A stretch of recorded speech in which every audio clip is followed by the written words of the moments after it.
ជំរាបសួរទៅកាន់អតិថិជនរបស់បរិយាមេកុងឡែនទាំងអស់គ្នាថ្ងៃនេះនាងខ្ញុំមានដំណឹងពិសេសចង់ជម្រាបជូនទៅកាន់លោកអ្នកអំពី promotion សម្រាប់កម្មវិធី VIP and Private Party ដែលនឹងត្រៀមរៀបចំឡើងនាចុងសប្តាហ៍នេះនៅក្នុងកម្មវិធីដ៏ពិសេសនេះផងដែរបរិយាមេកុងឡែនបានផ្ដល់ជូនជាមួយនឹង promotion បែប VIP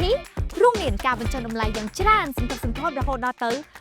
16% ការបន្ថែមជូនសម្ភារៈប្រើប្រាស់យ៉ាងប្រណិតនៅក្នុងគេហដ្ឋានជាច្រើនមុខថែមទៀតផងជាពិសេសទិញតែភ្លាមលោកអ្នកនឹងទទួលបានរថយន្តទំនើបមួយគ្រឿងភ្លាមតើលោកអ្នកចង់ក្លាយទៅជាអតិថិជន VIP នឹងទទួលបានការផ្ដល់ជូនដ៏ពិសេសនេះមែនដែរឬទេ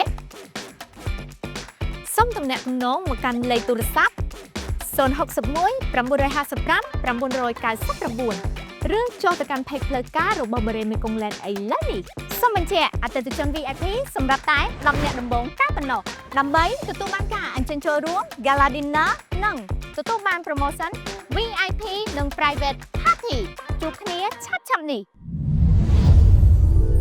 បរិយាមេកុងឡែនផ្ដើមជីវិតរីករាយ